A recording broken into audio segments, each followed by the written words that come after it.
Thank you, Mr Acting Deputy President. I rise to take note of the letter tabled by the Education Minister, Christopher Pyne, in response to my motion in support of the New South Wales branch of the National Party of the 14th of July this year, in calling for the federal government to honour the full 6-year funding agreements made between the Commonwealth and New South Wales governments.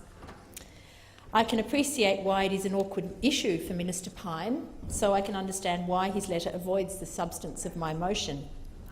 The Australian Greens recognise that rural schools across Australia will continue to be significantly disadvantaged as a direct result of the Abbott government's broken promises on the Gonski funding scheme. This isn't an abstract issue.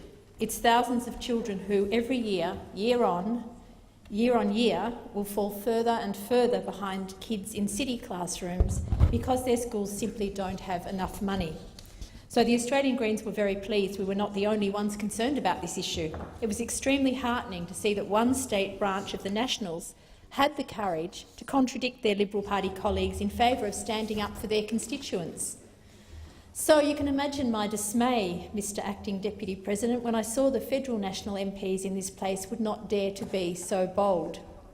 I put the motion, and it's embarrassing that the National senators voted against their own party, but it's shameful that they voted against the interests of their own communities.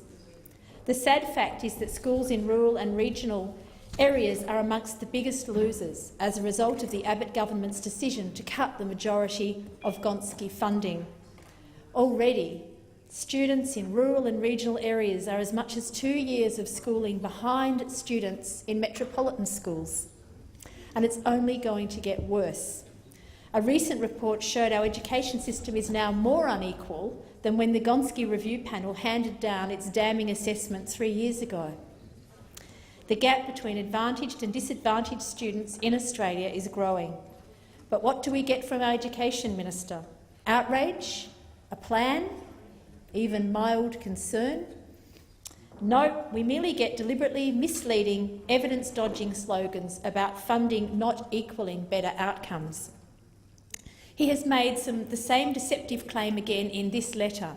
He cites slipping PISA results over the last decade and directly correlates them with a 44% increase in education funding. Of course, he doesn't say where this increase in education funding went, so let me clarify. Under the Howard government, education funding was increased, yes, for the wealthiest in Australia. This money went to the private schooling system, not our public schools, which educate the vast majority of disadvantaged students in Australia. Under the broken Howard school funding model, the discredited Howard school funding model, more money was spent on the most advantaged students than any other group. So what a surprise! Giving more to the top end of town has not fixed our education system, but has indeed exacerbated the very inequality our rural schools are now suffering from. The Gonski reforms seek to overcome this inequality by targeting the areas of greatest need, to reduce the equity gap and lift educational outcomes across the country.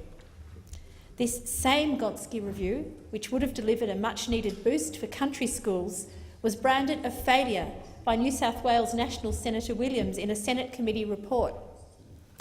Despite what Minister Pyne would like to believe, the Gonski Review didn't recommend extra funding for rural schools because they thought it would be amusing. They recommended extra funding because the evidence showed them it would work. And school after school that I've heard from, teachers and parents and principals have told me exactly what their country schools could do with that money. Teacher training, professional development and teacher support, which always costs more in terms of time and travel for teachers in rural and regional areas. Better IT equipment to connect them with the world. Parental and community engagement, sometimes in communities where there is not a lot of employment and there's not a lot of hope and aspiration for their kids. Engaging parents and engaging the community with schools is crucial. These sorts of things require people, they require resources, they require money. It's disappointing that our Education Minister keeps dodging the truth about the realities of schools in Australia. He needs to get out there and really see them. But it's even worse that the federal National MPs in this place are willing to go along with his deception, even though it means selling out their very own communities.